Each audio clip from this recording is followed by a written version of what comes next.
Hey, good morning, everybody. I'm Rita Hickman. I'm a body mind expert and shiatsu massage therapist, and I help women who are in narcissistic and toxic relationships really find their way out. So I'm glad you're here. Thanks for joining me today. It's a beautiful Friday. So, because my everybody's working from home, I'm in my secondary office. You won't get to see the turkeys and the other views for a while because it's just a little bit too chaotic out there. So today we are talking about ways to relax during this whole craziness, especially if you're living with a narcissist. Because one of the biggest problems right now for women who are in these toxic relationships is that they live with someone who is very narcissistic, and that can be a real problem. And even if they don't live with someone, it's very possible that the people who already had mental health issues are now having more mental health issues. And who's their favorite target? You. So, if you want to really keep your own peace, keep your own sanity during this crazy time, I'm going to tell you some of the best ways that I've used over the years to help me stay calm. Because you know what? When everybody's reacting, it just sort of blows up. Everything sort of spirals down. But when you can do things, when you make a conscious choice, when you are proactive about how you feel, you're actually able to kind of be the traffic cop. It's sort of interesting. So instead of being engaged with and trying to control how you feel and not be angry and not be irritated and not be frustrated and keep your stress down and be the strong one in the middle of the crisis, which is probably the person that you've always kind of been, but now it's intensified, you're going to need a little bit of help to stay calm and to stay relaxed. Absolutely, positively.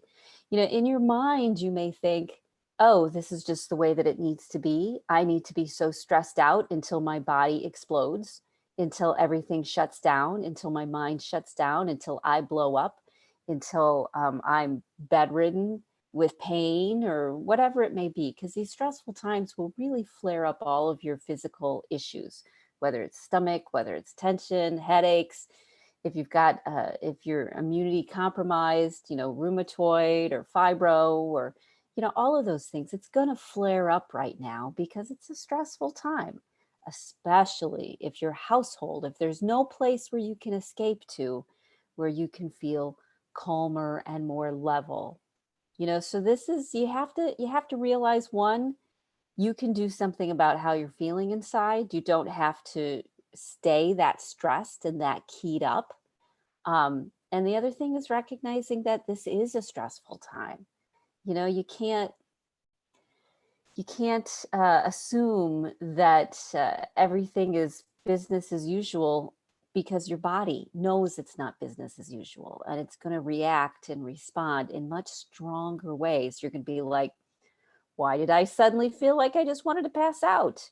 Or why do I feel like there's 1,000 pounds weighing on my shoulders?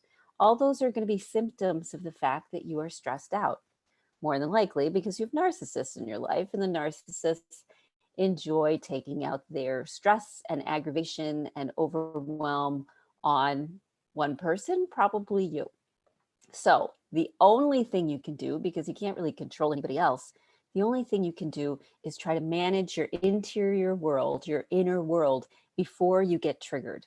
It's not very good for you if you wait until you get triggered and then now you're trying to get your body to dial down while you are like a deer in the headlights, or while you're ready to, run or punch somebody in the face or whatever it may be.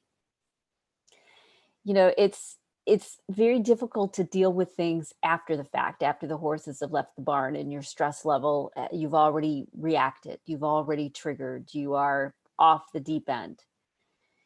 If you're there, these things work too, but it's much better to deal with your internal world, your inner stress, before something comes along and triggers you, like dials it down, gives you more resources in your well. So what can you do? All right. First of all, we'll start with some of my favorite herbs. You know what? I have to give props to chamomile. Chamomile is one of the most easy, powerful, gentle herbs you can find. And you know what? It's really effective for dialing down your stress level, for relaxing you. It's a powerful tool. So if you have a good quality chamomile, and you can get the blends. One of the things I do is I'll take like a sleepy time blend from Yogi Tea, and you want to look for things like valerian root, hops, skullcap, chamomile, of course. Those are things that you want to be looking for. Ashwagandha. They will physically help your body handle the stress. If you're in a location where different, where marijuana is legal now, where cannabis is legal, consider utilizing that. A lot of these things, they come in patches, they come in edibles, they come in, pill form. They come in ways that are high CBD, which keep your inflammation down, which keep your stress down in your body. When you can keep the inflammation down, it'll help you manage your stress better. So look into things which are high CBD, look into things which are designed naturally to help you relax, and use them as tools. Just because you're using herbal tools to help stay calm doesn't mean that that there's something wrong with you. These things were developed, and they're part of the earth. The side effects are minimal. If you're mindful about making sure that they don't interact with any medications you're on, that's smart. Because certain, like CBD isn't great if you're on blood thinner. So do some of your due diligence, but those are some of the best herbs. So what about supplements? The supplements you want to be looking into will be, my number one is GABA, G-A-B-A. It's a neurotransmitter that your body naturally makes. And when you take it, it gives you a feeling like you're wrapped in a little bit of bubble wrap. It's great if you know you're going to be walking into a stressful situation. Many of the women that I've worked with, they'll take it while they're going through some sort of big transition in their life. Let's say divorce. If they're in the middle of a crazy narcissistic divorce, then they will take GABA all the time, because it will just give them just a little bit of objectivity to help them back up a little bit. So what other kind of supplements? You know what? Vitamin D, a good vitamin D supplement, I take mine in liquid form, and it's actually 2,300 times the amount you're supposed to have for the day.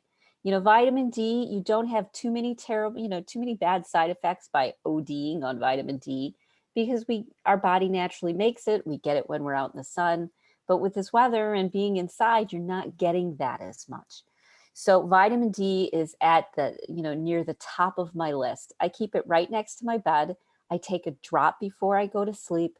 I take a drop when I wake up, and it helps keep my body calm. I also have a very, very good supplement and good probiotic that I take. I take a supplement called Ritual. You might want to look it up. I love it. And you might want to look up a probiotic called Seed, S-E-E-D. Those are my favorites.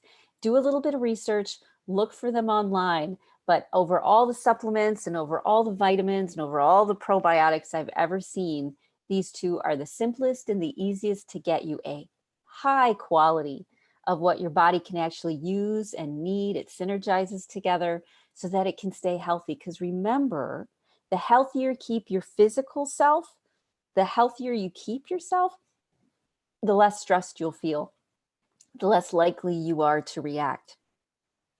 Some people specifically use anti-inflammatories. So let's say some people will use aspirin every day. That's very helpful. It keeps the inflammation down. It keeps things moving. And when your body isn't as inflamed, you are less stressed. So I would put aspirin high up on the list too. If that's something that a little baby aspirin every day, just during this period of time, to help keep your inflammation down, because the inflammation stays down and you're going to stay more sane. When you've got a good probiotic, the inflammation stays down and your mental health is much better, because gut health directly affects mental health. When you get the basic nutrients your body needs, a good vitamin, then then your body can keep going. So if you want to add a few other supplements, I would say magnesium. That's wonderful relaxation. You can also get those in Epsom salts. Magnesium is in Epsom salts, and taking an Epsom salt bath is a great way to do it. For essential oils, you know what, I stick with the basics. Some people are allergic to chamomile essential oil because it has some of the same compounds as ragweed. And because of that, it can cause an allergic reaction. So be mindful of that. Lavender is super safe. But if you want to have a little lift, I would suggest something citrusy like grapefruit or orange or lemon, and you can order those. Those will help give your mood a lift. And if you put it in the diffuser, and make sure you change it out, change the scent every, half a day if you can, otherwise you kind of become nose deaf. But what happens is when you've got a good quality essential oil is that it triggers the primal part of your brain, and it helps you stay level and calm. It smells good. In many indigenous cultures, they would do something called smudging, and smudging is when you burn an herb in order to bring in or clear certain energy. Sage and sweetgrass were really popular ones, but you can do smudges with anything, and essential oils are along the same line of smudges. When we smell something, it puts us in the right energy. It puts us in a different energy. So citrus will lift you up. Homey smells like vanilla or cocoa, those will help you feel comforted and warm. Eucalyptus, peppermint, those will all perk you up. Things like sandalwood or frankincense, things which are more woody or earthy, those will help you feel more spiritual, more in your senses. So those are good to have kind of when you're going to have a bath or your dedicated relaxation time. Or I like pine. Pine is wonderful because it's so familiar with a lot of people. And because it's familiar, it'll take you back to being in a walk in the woods. So look at your essential oils and see which ones, or order a few. And you can just put them up to your nose and smell them whenever you need it. You can put some on a tissue and stick it in your bra or in your drawer with your underwear or your other clothes in your closet. You can do these things because that sense of smell will help keep you level, help keep you calm. Now, it's important to put things into your environment. So environmentally, you want to do small things if you can, like flowers or crystals, or making sure you spend time outside, because having beauty around you will help remind you of who you are and who you want to be. Make sure you put pictures of good memories out, surround yourself with good memories. It'll keep you getting anchored when you're feeling a little overwhelmed. So I was talking about going outside. So there's a thing called grounding. When the earth has a measurable vibration, and that vibration, and it has an electromagnetic field around it. And that electromagnetic field and that vibration is very calming to the human nervous system. So going outside, see if you can take your shoes off. Maybe you can just be in your socks, but go outside, and you want to find some way to touch or get grounded. Sit on the earth, put your feet on the earth, even if it's a little chilly out. As I said, I do mine in socks because it's okay with socks. Shoes, because there's that whole rubber, it's not as effective because you can't, your body doesn't connect as much with the earth. It's kind of insulated. The rubber acts as insulation. Taking 10 minutes and purposely getting grounded, that's what that means, getting grounded will help you feel. It calms you get outside a few rocks because they are still vibrating with that earth vibration. And if you bring them inside and carry them around with you, and then let's say at the end of the day or halfway through the day, put them back outside, overnight to pick up that vibration again, you can use them again you know, over and over and over and over. So carry them around in your pocket. It's that same sort of calming effect. You know, many times I'll take my stones, especially if they're basalt, those black stones. If they're not crystals, but actual stones that you'd find, let's say, on Lake Superior or next to Lake Michigan, those black ones. If you put them in warm water or under warm water, now you can place them wherever you want. And you not only get a little bit of grounding, you also get that gentle heat. And from many cultures and many tribes, that every stone has its own personality. It's one of our grandparents, and you can get some really great wisdom with them, or great wisdom when you go out and start talking to the trees and connecting with the trees. They have their own vibration, their own community, their own song. And guess what? The trees aren't stressed out about this virus. So they're just going on as business as usual. So connecting with them, connecting with that earth vibration, connecting with the different consciousnesses that are out there, super important now. Now is the time to really connect in with that higher self, with that bigger spirituality. Make sure you go deeper into your spirituality, no matter what it may be, no matter what religion it may be. Go deeper into it, and all of the earth-based or organic ways that you can connect, and you will feel better. You really, really will. Now, for acupressure points, you know, my favorite ones are really the ones at the back of my skull and on my face and on my feet. You know, we have so many acupressure points which connect with our system, you know, and so you can connect in with that system in a variety of ways. Most of the meridians are on our face. So just doing little face massages where it feels good will be helpful. Or on our head. A lot of acupressure points on our head. Doing a good self-head massage or having somebody else massage your head will work wonders. Or on your feet. You know, we've got all the same meridians. They're on our feet too. They connect in. So a good foot rub that's gentle, that will help as well. Touch, skin to skin touch is one of the most powerful ways to calm down. In fact, that's why I became a body worker, because I needed touch so much. Now, if your thoughts are starting to go into a difficult direction, then I would suggest be mindful of what you're listening to. They've got lots of great brainwave entrainment things out there.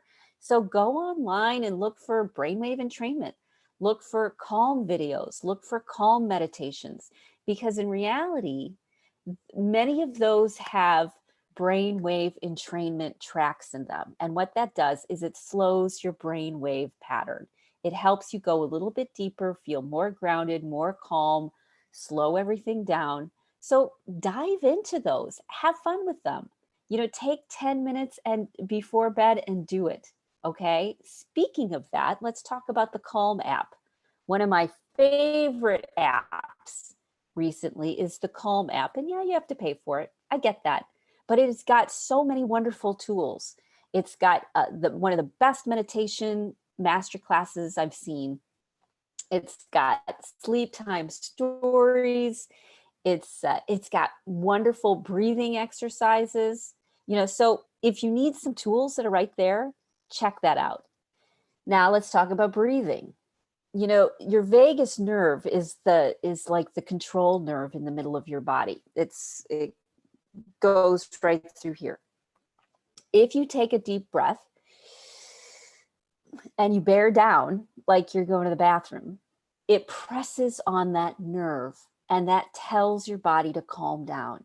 So many times if you're feeling just a little bit stressed, hold your breath, bear down, and it should tell your body to start calming down.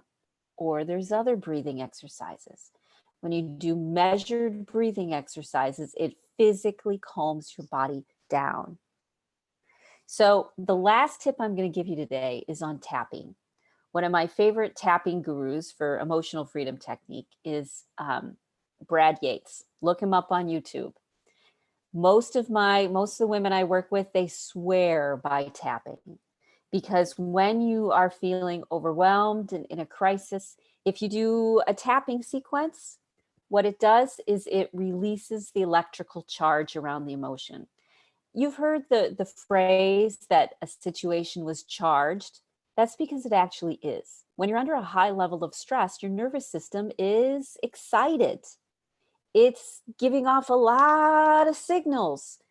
And those signals, especially if they're repressed in some way, make you feel edgy, make you feel like you're electrified in some way, because you are. And doing tapping, when you tap on a cell, interestingly enough, when you tap on a cell, it releases that electrical charge.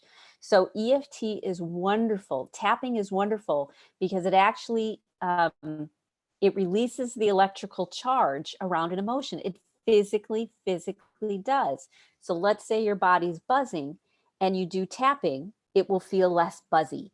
Your skin will feel like it's crawling less. Brad Yates is one of my favorite, EFT practitioners. All online, all YouTube, free, easy. I totally suggest you look into that. Make sure with your diet, you're drinking plenty of water. Try to stay away from things which are sweetened because they will give you an insulin spike and then an insulin dive, and then you'll have a hard time staying stress-free. Water is one of the best ways to stay stress-free, and I also use plant milks. I'll use almond milk or hemp milk or cashew milk is one of my favorites. And I drink it when I go to bed, and I drink some when I wake up. It's easier on the body because it doesn't have all those dairy, and dairy is hard for the body to process. And it does create inflammation in your system because your body is not designed to process it. On the other hand, dairy does make us feel calmer. So, but what I found is the whole plant milk thing, it does the same thing for me as regular dairy does. It's calming, but it doesn't have the same inflammatory reaction in my body, making me feel more stressed. So, I mean, there are dozens upon dozens of tools. Don't think that you have to be trapped in this crazy situation because you're going to feel that way. You're going to feel like there's nothing you can do and that you're helpless. But you know what? You aren't helpless. And yeah, okay, so you try something and you're like, well, that helped a little bit, but not very much. That's because you need to use a wide variety of tools. You need to be doing like 6 or 7 or 8 different things, and they work together. They all synergize. You don't have to do everything. You just need to pick like 5 or 6 or 7 of them to do, and they work together. Don't just pick one, although you can pick one to start and get a little bit of relief. Start looking for the things that you can do because there's a lot that you can. Don't let yourself feel trapped. Don't just power through it. Don't just suck it up. Don't just be stoic about it because you know what's going to happen? Your body's going to eventually give up. And you are going to feel so Looney Tunes because of all the stress that you are going to behave in ways that you don't want to behave. And you're going to feel ways that you don't want to feel. That's the most important part. When you are stoic and power through and you're the strong one, and, when you do that, you start to become the person you never wanted to be. And your internal world, you feel horrible because you feel locked down and numb and out of touch and disassociated. That's not the way you're supposed to be. So start loving yourself, start respecting yourself, and get these things in place, whether they be crystals, whether it be breathing, whether it be visualization, whether it be something that's auditory, music. I listen to a lot of Paul Simon in order to keep my mind calm, or Native American flute music. Pandora is great for that. Our Carlos Nakai, one of my favorites. Or use brainwave entrainment, or use essential oils, or use tapping, or use acupressure points, or use touch. You've got so many tools available to you, and I want you to start using them, okay? So if you know any women who could use this right now, please share the video. Give them some ideas on how to help themselves in this tough time. Don't leave them trapped and stuck in their own head thinking there's nothing they can do, because there is. There's a lot they can do. I know, because I use a lot of these things. That's how I got myself out of this, out of all of my high level of stress and PTSD. You got to use tools, okay? So pass these videos on so other women can get help. And if you need help, reach out. I've got 3 main ways that I help women. One is I've got a whole free library of all of these live streams that are searchable. And I'll give you the link and I'll give you the password, and you can go and dive deep into these videos and get the information that you need to help stay calm, inspiration and hope and all that other good stuff. Or I have a beautiful women's group. We meet once a week. We do special activities. We have guests come in, and it's women who are dealing with narcissistic or toxic relationships. And they are wonderful. They are absolutely wonderful. And they're used to group work. They're successful in their life, you know, but the whole narcissistic and toxic thing really hijacked them. So this is a great group because it's smart, successful, funny, interesting, cool women who understand what you're going through. Community right now is key. And this group is a fabulous, fabulous way to have community and work through this. The last way is I do one-on-one coaching. And when I do coaching, you also get the group where we talk one-on-one, whether it be once a week, twice a week, whether it be once a month, twice a month, doesn't matter. Everybody's on their own sort of thing. And it's a live video call that includes coaching to help you work through whatever you feel stuck with right now, to help you move forward, to give you hope and tools and a plan, and help you really take good care of yourself. So we do that one-on-one, and also just to move you forward in a really great direction. So if you're ready to get better, then reach out to me, and we'll get you dialed into what will help you out. Okay. So that's it for today. I hope you have a great rest of your day. Feel free to comment, message me, whatever, so that we can help you move forward and not feel so crazy, because the world needs you. It needs you to be balanced, because you are the best hope, because you're an empath and you're compassionate. And it's exactly what the world needs right now. Okay. So have a great day. Have a great weekend. I'll talk to you later. Bye.